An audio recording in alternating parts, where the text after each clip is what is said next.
한 집안에 단란한 가족이 살고 있습니다. 금융업에 종사하는 찰스, 그의 아내인 스트링랜드 부인 에이미, 그리고 귀여운 아들과 딸. 이들은 중산층의 가정에서 평화롭고 행복하게 지냈습니다. 그런데 어느 날 찰스가 폭탄 선언을 합니다. 자신은 파리로 떠날 것이며 아이들을 부탁한다는 짧은 편지 한 통만을 남긴 채 사라져 버린 거죠. 이 내용을 곧이곧대로 믿을 수 없던 주변 인물들은 찰스가 카페 종업원 중 한 명과 눈이 맞았고 사랑의 도피행각을 벌이고 있다고 떠들어대죠. 이 소문을 듣고만 있을 수 없던 에이미는 주인공에게 자신 대신 파리로가 그가 이런 일을 벌이는 진짜 의도를 알아봐 달라고 부탁을 하죠. 가련한 부인의 부탁을 거절하기도 어려웠고 스스로도 찰스의 마구잡이 행동에 분노하기도 했던 주인공은 파리로 떠납니다. 그곳에서 그는 찰스와 만나게 됩니다. 하지만 소문으로 들었던 예쁜 아가씨도 호와 호텔 생활도 아니었습니다. 그는 다 쓰러져가는 여관방에서 궁핍한 몰골로 발견되었으니 말이죠. 주인공은 찰스를 설득합니다. 부인과 아이들에게 돌아가라고 살살 달래기도 하고 버럭 소리를 지르며 화를 내기도 합니다. 하지만 찰스는 그런 것들이야말로 자신이 하고 싶은 걸 구속해온 것뿐이라고 대수롭지 않게 여깁니다. 자신은 그림을 그리고 싶어 떠나왔으니 이곳에서 그림을 그리겠다고 할 뿐이었죠. 시간이 흘러 5년 뒤 작가였던 주인공은 프랑스로 이주합니다. 그는 로마에서 친분을 쌓았던 스트로브를 찾습니다. 스트로브는 30이 되지 않았지만 머리가 벗겨지고 있고 키가 작고 통통하여 상인 같은 풍모를 느끼게 했죠. 그가 찰스라는 사람을 찾고 있다고 하자 스트로브는 그 천재, 그의 아내 블란치는 그 나쁜 사람이라고 외칩니다. 주인공은 은행원 생활을 때려칠 때까지 붓 한 번 잡지 않은 그가 천재라는 생각이 들지 않아 아닐 거라 얘기했지만 그가 묘사한 사람이 찰스와 맞아떨어집니다. 아니나 다를까 5년 전 그와 만났던 그곳에서 찰스를 보게 됩니다. 더 수척해진 그의 모습은 5년간 어떤 생활을 해왔는지 짐작해 했습니다. 그는 단 하나의 그림도 팔지 못했고 단순 노동일을 전전하며 근근히 살아왔던 거죠. 주인공은 다시 5년 전 결정을 후회하지 않는지 묻지만 그는 지금의 삶이 행복하다 이야기합니다. 그러던 어느 날 2주가 넘게 찰스가 보이지 않자 이들은 주변 상인들에게 그에 대해 물었고 그가 병이 났음을 알게 됩니다. 스트로브와 주인공은 그의 집을 물어 찾아갑니다. 그는 제대로 밥도 먹지 못하고 고열에 시달리고 있었습니다. 마음 따뜻한 스트로브는 물심양면 그를 위해 간호할 물건들을 사다 나르죠. 그것도 충분하지 않았는지 아내의 거센 반대를 무릅쓰고 자신의 집으로 찰스를 들입니다. 그리고 얼마 뒤 주인공에게 엉망이 된 모습으로 스트로브가 찾아옵니다. 아내가 찰스와 눈이 맞았고 자신은 쫓겨나듯 스튜디오에서 나오게 되었다는 것. 블란치에게 애원도 하고 설득도 해봤지만 도통 먹히지 않았고 뺨을 한 대 후려맞기도 했죠. 다시 또 얼마간의 시간이 흐르고 스트로브가 힘없이 주인공의 집을 찾습니다. 아내 블란치가 죽었다는 것. 물론 그의 말은 조금 과장이 있었습니다. 음독을 하여 응급실에 갔던 것 뿐이었는데 결과적으로 그녀가 죽게 되었으니 맞는 말이 되고 말았죠.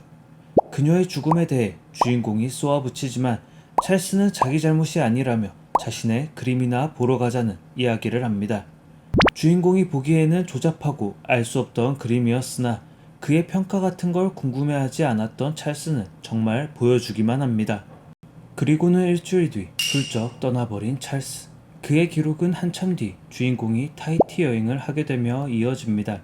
아내 에이미와의 이혼, 블란치와의 짧았던 동거 청산, 그리고 쫓기듯 떠난 마르세유와 타히티.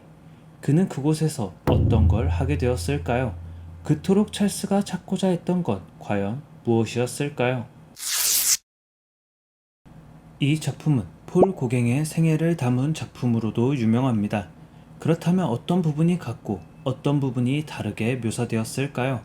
고갱 역시 증권가에서 일을 했습니다.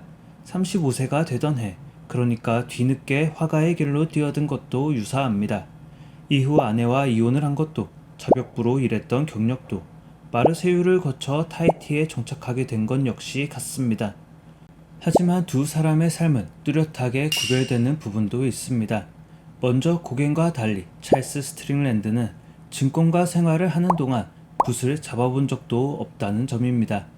고갱이 취미로나마 그림을 꾸준히 그려왔고 증권시장의 붕괴로 일자리를 잃게 되자 전업화가의 길을 선택한 것과는 달리 그는 자의로 회사를 그만두고 전에 한 적 없는 화가로서의 길을 걷게 됩니다. 또한 갑작스러운 가출로 아내와 아이에게 상처를 준 일 역시 고갱에게는 없는 일입니다.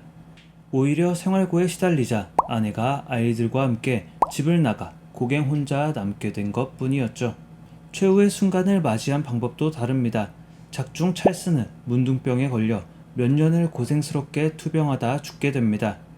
하지만 고갱의 사인은 심장마비로 죽게 된 병의 성질 자체가 다르다 봐야겠습니다. 찰스의 삶이 고갱의 것보다 훨씬 더 극적으로 표현됩니다.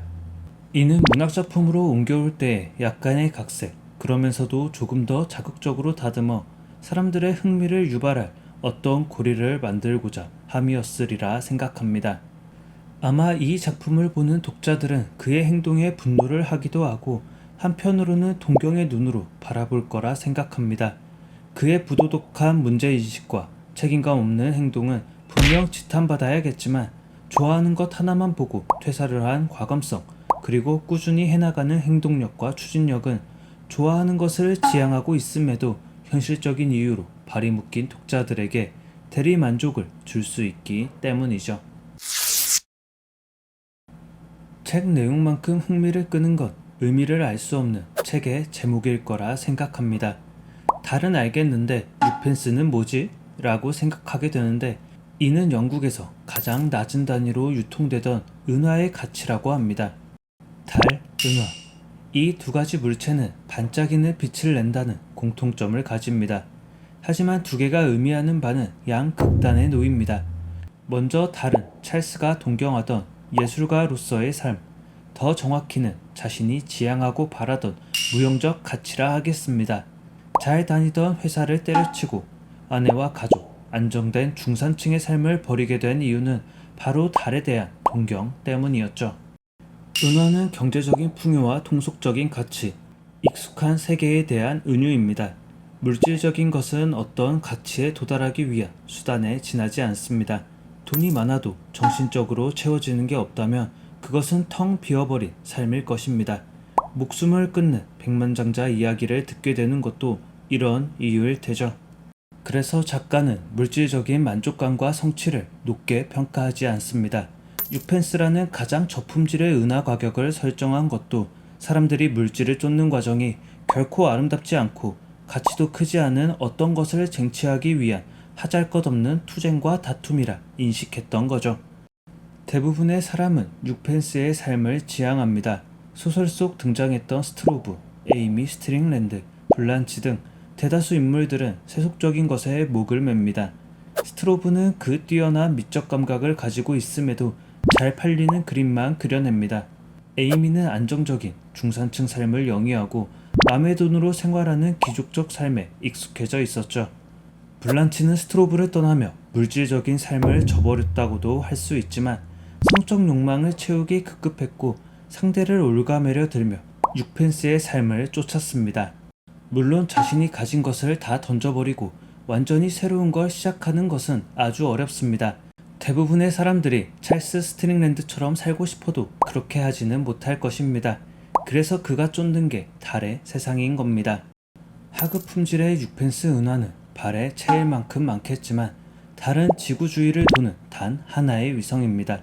즉 하얗게 빛나는 속성을 제외하면 모두가 다른, 그리고 무엇보다 희소성에서 엄청난 차이를 보이는 두 물질을 대비시키며 그가 얼마나 고결한 사람인지를 비슷한 형태의 두 물질로 은유하고 있었던 거죠.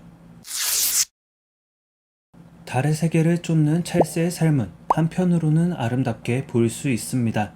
하지만 그가 부인과 아이들을 무책임하게 떠나고 연인을 일방적으로 저버리는 일까지 다 달을 향한 열망 정도로 치부될 수 있는 걸까요? 그건 아닐 겁니다. 아무리 좋은 말로 포장하더라도 그는 조금 삐뚤어진 사고의 사람입니다. 누군가의 호의를 받아들일 줄 모르고 일반적인 세계를 구성하는 윤리관이 없는 사람이었죠. 그래서 이야기를 풀어나가는 주인공도 그의 모든 행동을 두둔하지는 않습니다. 하지만 찰스의 기행이 후반부로 향하면서 조금씩 납득이 되는데 그 사람이 가지고 있는 일관성, 의외의 인간적 면모, 세속적이던 주변 인물 등 그가 추구하고자 했던 삶과 벗어나고자 했던 세계가 뚜렷해졌기 때문이죠. 안정적이고 안락해 보이던 편안한 삶이 그에게는 가시밭길이고 지옥이었을 겁니다. 비록 그림은 안 팔리고 하루하루 힘겹게 먹고 살 수밖에 없어도 원하는 세계에서 진정으로 바라는 가치를 쫓던 삶이야말로 그에게는 천국이었던 거죠.